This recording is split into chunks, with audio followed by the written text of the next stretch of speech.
시편 58편 표절을 보게 되면요. 다윗의 시라고 그 저자가 정확하게 명기해주고 있습니다.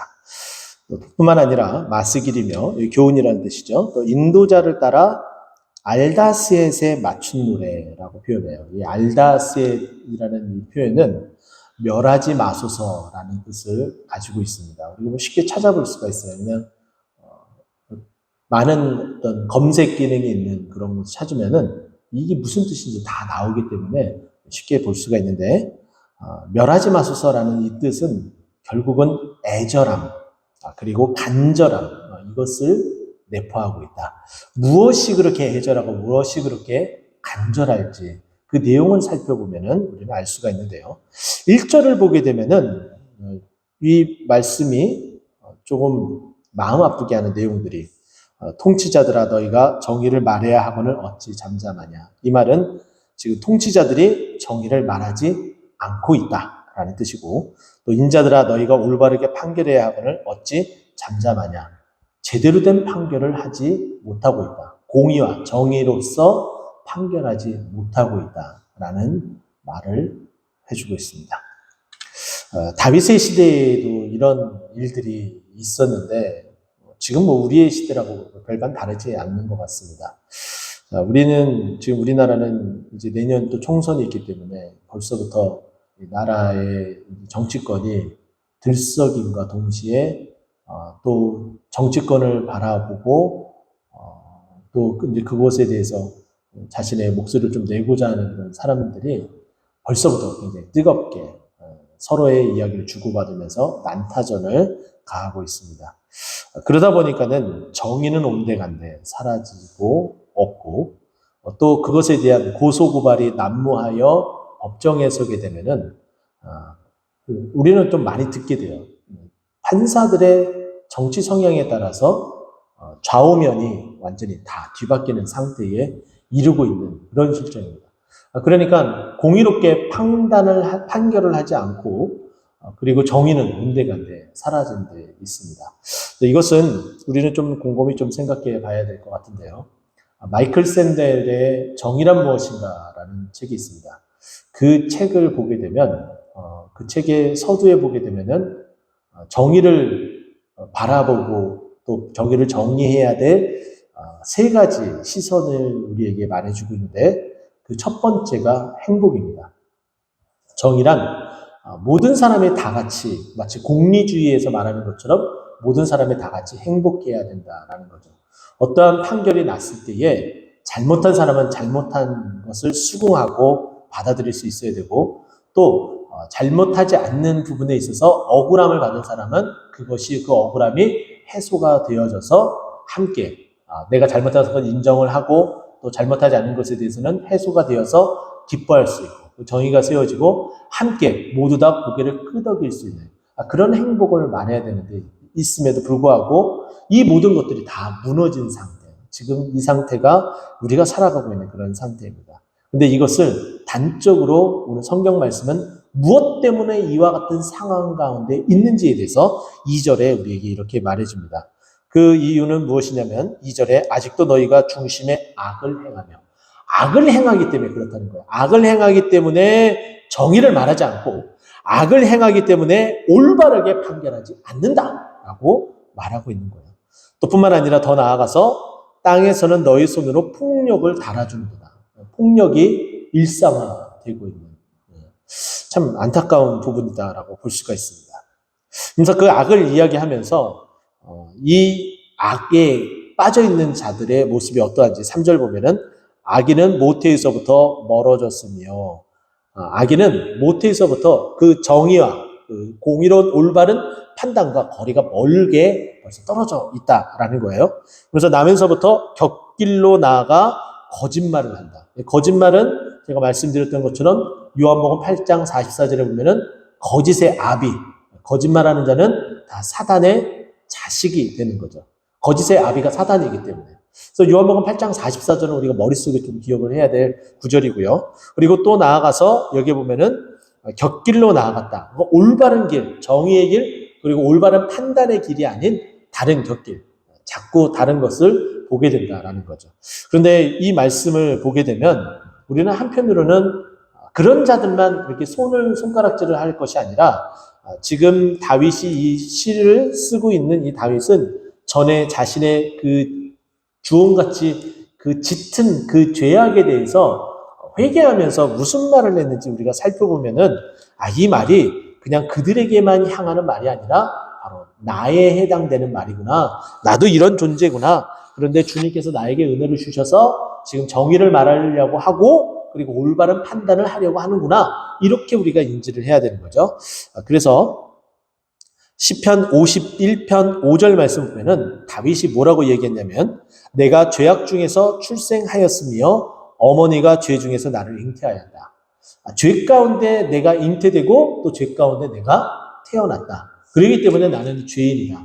그런데 이 죄인이 아무리 발버둥을 쳐도 그 죄에서 벗어나지 못하는 존재이다. 그래서 내가 그 죄악에서 벗어나지 못했기 때문에 밧세바를 범했고 그 죄악이 여전히 나를 짓눌러서 혹시나 나의 이 죄악 때문에 주님께서 나를 떠나가시면 어떻게 하나 라는 그런 마음 때문에 주의 영이 내게서 멀리하지 마시옵고 라는 고백을 하면서 우리가 알고 있는 정결한 마음 주시옵소서 그 찬양을 시편 51편을 통해서 우리에게 해주고 있는 거예요. 자, 그러면 계속해서 우리를 보게 되면 이 악을 행하는 자는 어떠한 것과 비교가 될 수가 있는지 4절 말씀 보면 이렇게 말합니다. 그들의 독은 뱀의 독 같으며 뱀의 독은 어떻습니까? 그 뱀에게 물려서 그 독이 몸에 주입되고 그 몸에 주입된 그 독은 사람을 죽게 만듭니다. 그러니까 이 악은 결국은 사람을 죽이는 살상의 그 힘이 있다라는 거예요. 얼마나 무섭습니까? 사람을 죽이는 거예요. 우리가 공의를 찾지 못하고 올바른 판결을 하지 못하게 된다면 그것은 결국은 사람을 죽이는 거다. 우리가 올해 핫 이슈 가운데 하나는 갑작스럽게 선생님들의 고충입니다. 어린이집 교사부터 시작해서 초등학교 교사까지 선생님들의 고충이 이만저만 아닌 것 같아요. 교회 오기 전에 뭐 특정 검색 사이트에서 뉴스 기사, 알람 기사를 제가 보게 됐는데 내용은 잘 모릅니다. 근데 타이틀이 좀 마음이 이렇게까지 해야 되는 게 맞나? 라고 싶을 정도로 마음이 조금 편치 않았습니다. 그 내용은 뭐냐면은 학부모가 대변을 한 기저귀를 펼쳐서 그거 가지고 어린이집 교사를 쳤다라고 하는 그런 기사였습니다. 세종시 어린이집에서 있었던 일이라고 이야기를 해요. 그리고 최근에 자살하게 된 대전에 있는 교사 선생님에 대한 기사 사건, 또 계속해서 지금 이슈가 되고 선생님들이 길거리로 나와서 교권 확립에 목소리를 내고 있는 서희초 사건에 이르기까지 정말 다양한 정말 사건들이 우리 주위에서 다 일어나는데 결국은 무엇 때문이라는 거예요? 이 모든 것들이 다 악 때문에. 그 악이 결국은 사람을 죽게 만든다는 거예요. 마치 무엇 때문에? 그 악이 뱀의 독같이 한번 물리게 되면 그 물린 독으로 말미암아 결국은 사람을 죽이는 살상의 힘까지 가지고 있어서 빨리 이 독을, 이 악을 속히 제거해야 된다라고 우리에게 말을 해주는 거예요. 그런데 이 악을 행하는 자들은 어떠한 면모를 가지고 있는지 그 뒤에 이어서 4절 뒷부분에 보면은 이렇게 얘기해요. 그들은 귀를 막은 귀 머거리 독사 같으니. 자, 귀를 막았다라는 것은 아무런 얘기를 듣지 않는다는 얘기겠죠. 근데 이 말을 듣지 않는다라는 것은 결국은 정말 옳은 말뿐만 아니라 하나님의 말씀도 듣지 않는다는 것이고 또 하나님의 말씀을 듣지 않는다는 것은 변화가 일어나지 않는다라는 거예요. 믿게 되면 변화가 일어나게 되죠. 어느 누구도 정말 그 사랑의 원자탄 같은 하나님의 그 말씀이 그 마음 가운데 뿌리박고 자리매김을 하게 되면 변화가 일어나게 되어져 있어요. 그래서 로마서 10장 17절 말씀 보면은 믿음은 들음에서 나며 들음은 그리스도의 말씀으로 만미암느니라 라고 이야기를 합니다. 자, 그러면 하나님의 말씀을 들어야지 우리가 강팍해진 그 마음이 녹아지고 변화가 되어져서 하나님을 닮아가는 그런 하나님의 백성이 돼가는 거예요. 근데 전혀 그 말씀을 듣지 않는다는 것은 결국은 내가 변화하지 않겠다, 내가 말씀을 듣지 않겠다, 변화하지 않겠다, 나는 지금의 이 죄악된 모습을 가지고 살아가겠다라는 독불장군식의 신앙의 색깔일 뿐이라는 거죠. 그래서 우리는 좀 조심하며 늘 하나님의 말씀을 들어야 되는 그 경청의 자리로 들어가야 된다라고 저는 여러분들에게 말씀드리고 싶습니다. 자, 그리고 또 보세요. 귀를 막은 이 독사는 어느 정도의 모습을 가지고 있는지, 어떤 모습을 가지고 있는지 5절 보면은 술사의 훌리는 소리도 듣지 않고 능숙한 술객의 요술도 따르지 아니하는 독사다. 통제불능이에요. 하나님의 말씀을 듣지 않으면은 통제불능 상태에 이르고 주인도 알아보지 못하는 그런 상태에 빠지게 됩니다. 여러분이 알고 있는 것처럼 독사들이, 이게 술사들이 피리를 불면은 그 피리에 맞춰서 이렇게 춤을 추잖아요. 이게 다 길들여져 있기 때문이에요. 또 그것을 또 잘하게 되면 그 독사들이 먹을 수 있도록 먹을 것을 이렇게 주고 길들여져 있다는 거예요. 그런데 그런 길들여져 있는 이 독사가 어느 순간 그 신호 소리에도 반응하지 않고 이 술객들이 그 요술을 따르는 거기에서도 전혀 반응하지 않는다는 거예요. 그러면 결국은 이 요술, 이 술객은, 이 피리를 부는 이 술사와 이 요술을 하는 이 술객은 결국 이 뱀을 어떻게 합니까? 용도 폐기를 해야 돼요. 사용 가치가 없기 때문에. 내가 그것을 위해서 이렇게 공을 들여놨는데 전혀 그것을 듣지도 않고 반응하지 않으면은 용도 폐기하는 게 맞겠죠. 그럼 우리는 어떻게 해야 될까요? 하나님 앞에 우리가 용도 폐기되어질 수는 없습니다. 우리가 말을 듣지 않으면 우리 하나님께서는 어떻게 하세요? 인내하세요. 기다리세요. 참고 또 참고 계십니다.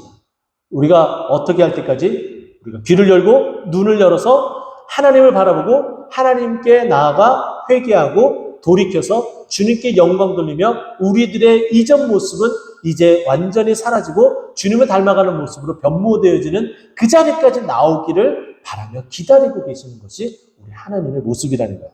그래서 우리는 독사같이 지내지 않기를 간절히 소망합니다. 또 6절 말씀 보니까 이렇게 이야기해요. 하나님이여 그들의 입에서 이를 꺾으소서 여호와여 젊은 사자의 어금니를 꺾어내시며. 자, 여기 보면은 그 독사 그리고 젊은 사자를 표현하면서 우리를 물어서 죽이려고 하는 그 원통함. 아까 처음 시작할 때의 표제에 보면 알다스하시라고 이야기했죠. 내가 저 이에 물리면은 멸망하게 되는데 나를 멸망하지 않게 하소서라고 간절하게 애절하게 부르짖는 시편인데 여기 6절에 보니까 그 일을 꺾으소서라고 이야기를 해요. 이 표현은 다윗이 정말 이게 평소에도 이런 표현을 좀 많이 쓰는 것 같습니다. 이를 부러뜨리는 것에 대해서 평소에도 정말 정말 원수를 만나게 되면은 그 일을 부러뜨려야 된다. 이런 생각들을 가지고 있는 듯해요.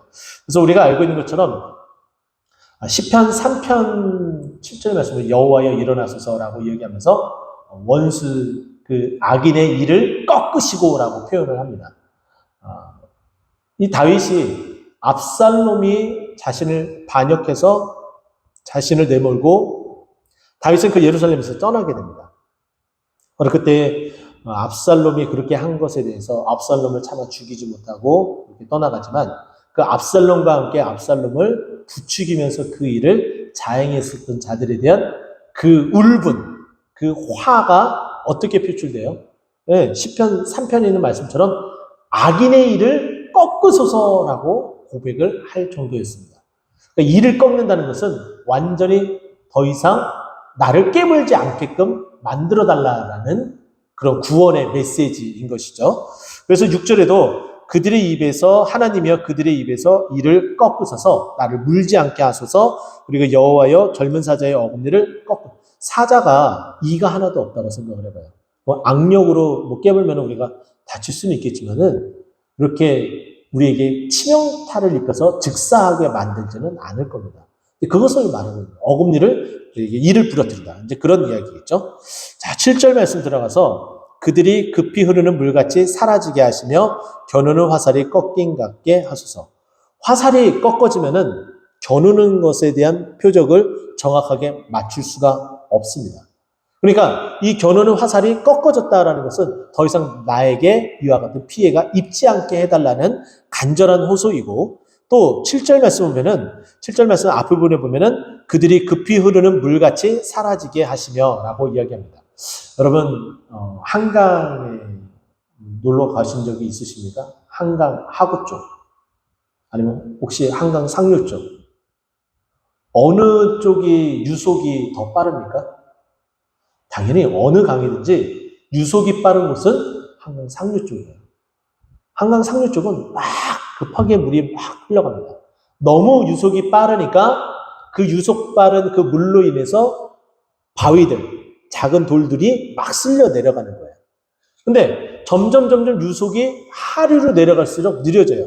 그러니까 더 이상 이 유속이 느린, 물도 양이 많지만은 유속이 느리니까 상류부터 끌고 내려왔었던 모래, 자갈 이런 것들이 더 이상 끌고 나가지 못하는 거예요. 힘이 없으니까. 그래서 어떻게 돼요? 퇴적되는 거예요. 자, 그러면 여러분 생각해 보세요. 유속이 빠르고 적고의 그 유무의 차이는 결국은 이 물이 금방 내 눈에서 사라진다, 안 사라진다? 사라진다는 거예요. 원수를 두고서 계속해서 오랫동안 봐봐요. 정말 화 치밀어 오릅니다. 근데 이 원수가 어떻게 된다는 거야? 급히 흐르는 물같이 사라진다. 더 이상 내가 안 보게 된다. 이 급히 흐르는 물은 내가 그 물속에 빠지게 되면 나를 휩쓸려가서 내가 그 급류에 휘말려 죽게 만들기도 하지만은, 그런데 이 물이 그냥 내게서 완전 사라지면은 나에게 어떤 영향도 미치지 않는다라는 거예요. 그러니까 하나님, 나에게 아무런 영향도 미치지 않고 나에게 이와 같은 이 위협조차도 나에게 더 이상 일어나지 않고 사라지게 해 주시옵소서라고 말하는 것이 7절 말씀이라는 거예요. 8절, 소멸에 가는 달팽이 같게 하시며. 이 달팽이는 느리죠. 근데 소멸한다라는 것은 사라진다라는 의미예요. 달팽이는 자신이 사라지는지 안 사라지는지 모르게 그 자리에 굼뜨게 그 자리에 있다라는 거예요. 결국은 완벽하게 그 타겟이 돼서 결국은 사라지게끔 만들어 달라라는 표현이고, 또 만삭이 되지 못하여 출생한 아이가 햇빛을 보지 못하게 한 것 같다. 자, 이 표현은 만삭이 되지 못해서 난 아이, 지금이야 의술이 발달해서 그런 아이들이 살게 되고 인큐베이터 들어가서 살아나게 되는 그런 일들이 있지만, 예전에는 일찍 양수가 터져서 석 달 만에 나오고 몸무게가 1.5kg도 안 되고 이러면은 이 아이를 아무리 살리려고 애를 쓰고 또 애를 써도 이 아이가 결국은 죽게 됩니다. 왜냐하면 장기가 완전하게 만들어지고 튼튼하게 자리를 매김을 안 했기 때문에. 그러니까 우리가 가령 이 생명이 살아있다라고 임신 중에 우리가 초음파 검사를 하게 되면은 이 아이의 심장 소리를 듣게 됩니다. 그리고 또 심장 뛰는 모습을 우리가 입체 초음파를 이렇게 보게 되는데, 그때 보게 되면은 이 심장에 4개의 방이 있잖아요. 이 4개의 방이 다 칸막이가 딱 정확하게 가려져서 원활하게 이 피의 펌프를 통해서 피가 들어오고 피가 나갈 수 있도록 원활하게 만들어주는데, 그렇게 일찍 조산을 하게 되면은 이 판막이 자체가 완전히 아무르지 않는 상태에서 아이가 태어나게 됩니다. 그리고 결국은 일찍 태어난 아기는 죽을 수밖에 없어요. 그러니까 저들의 원수들이 그런 아이들처럼 죽게 그리고 사라지게 제발 그렇게 해 주시옵소서라고 고백하는 것이 다윗의 고백이었습니다. 그러면서 9절 말씀 보면은 가시나무 불이 가마를 뜨겁게 하기 전에 생나무든지 불나무든지 강한 바람으로 휩쓸려 가게 하소서. 자, 이 말은 뭐냐면은 이왕에 주님께서 일을 하시는 김에 쇳불도 당김에 뺀다고 한꺼번에 확 몰아쳐 주세요라는 표현이에요. 가시나무 불이 가마를 뜨겁게 하기 전에 뜨겁게 하려고 하는 거잖아요. 근데 그 뜨겁게 하기 위해서 생나무든지 불붙는 나무든지 강한 바람으로 더 활활 타오르게 해주세요라는 표현이에요. 그러니까 저들을 태워서 없이 하고 지금 나를 공격하고 있는 저 악의 이 무리들을 완전히 제거하는데 빨리 더 강하게 더 확실하게 없이 해주세요라고 고백하는 것과 같다라고 이야기할 수 있습니다. 자, 이렇게 9절까지는 이 원수들을 빨리 제거해 달라는 어떤 표현들이 쭉 이렇게 이어져 왔다면은 10절, 11절은 좀 다른 느낌의 표현들이 나오게 됩니다. 10절 보면 의인이 악인의 보복당함을 보고 기뻐하며 그의 발을 악인의 피에 씻으리로다. 좀 잔인한 표현이지만은 악인이 쓰러져서 피를 흘려 죽게 되면은 내가 이제 이 고통의 짐을 벗어버리는구나, 떨어버리는구나. 내가 가서 이 피에 흥건히 젖어 있는 그곳에 내 발을 짓이겨서 완전히 짓밟아 버릴 수 있도록 그렇게 해달라. 그리고 그것을 인하여서 이제 내가 고통 가운데 슬픔 가운데 있었지만은 이제는 기뻐할 수 있게 해달라. 이제 승리의 자리로 나아가게 해달라라는 표현으로서 조금은 다른 느낌으로 강구를 하고 있습니다. 또 11절 마지막에 보면은 그때의 사람의 말이 진실로 의인에게 갚음이 있고 진실로 땅에서 심판하시는 하나님이 계시다 하리로다. 자, 우리는 이런 힘들고 어려움이 있을 때마다 무슨 생각을 좀 하게 되냐면 정말 힘들고 어려울 때 정말 주님 계신가요? 라는 그런 질문을 스스로가 한번 해보게 됩니다. 마땅히 또 답이 나오지 않아요. 안 계신 것 같아요. 그러나 시간이 조금 더 지나고 또 지나서 되돌아보면 주님이 계셨다는 걸 분명히 알게 되죠. 모래 위의 발자국이라는 그 작품에서도 나와 있듯이 처음에는 두 사람의 발자국이 있습니다. 그러나 어느 순간 지나가다 보니까는 그 발자국이 한 사람의 발자국만 있게 되죠. 그것을 무엇이라고 표현합니까? 네가 힘들고 어려울 때에 내가 너를 업고 간 나의 발자국이다 라고 이야기를 하시죠. 우리 주님께서는 우리를 결코 한 번도 떠나신 적이 없으십니다. 늘 우리 곁에 계셔서 우리가 힘들 때는 안아주시고 때로는 이 모래 위의 발자국 그 작품처럼 우리를 업고 우리를 힘들지 않게 하실 뿐만 아니라 우리를 다시 소생시키시는 시편 23편에 있는 말씀처럼 내 영혼을 소생시키시는 그 하나님이시라는 것을 우리는 꼭 알아야 될 듯합니다. 그리고 나서 또 여기 보면은 사람의 말이 진실로 의인에게 갚음이 있다.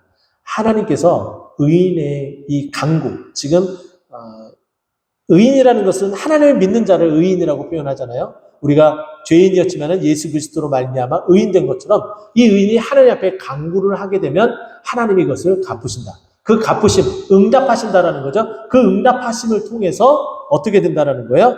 하나님이 심판하시고 또 하나님이 계시다는 것을 증명할 것이다 라고 이야기하면서 하나님의 인도하심과 응답하심을 최종적으로 강구하며 마무리하는 것이 시편 58편의 말씀입니다.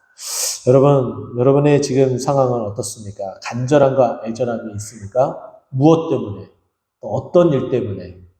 또 누구 때문에? 여러 가지 이유가 있겠죠? 하나님 앞에 간구하면서 하나님의 그 응답하심을 바라보면서 오늘 시편 이 58편 마지막 11절 말씀처럼 의인에게 갚으시는 또 진실로 심판하시는 그 하나님께 모두 안으며 응답받는 우리 모두가 되기를 간절히 축원드립니다. 우리 잠깐 이 시간에 하나님 앞에 우리의 말을 또 갚으시는 주님, 또 우리의 이 억울함, 이 원통함을 심판해 주셔서 또 우리를 기뻐하게 하시는 그 주님이심을 믿고 간절하게 기도 제목 여러분 다 가지고 계신 줄 믿습니다. 그 기도 제목을 가지고 간절하게 주여 한번 우리 부르짖고 기도하도록 하겠습니다.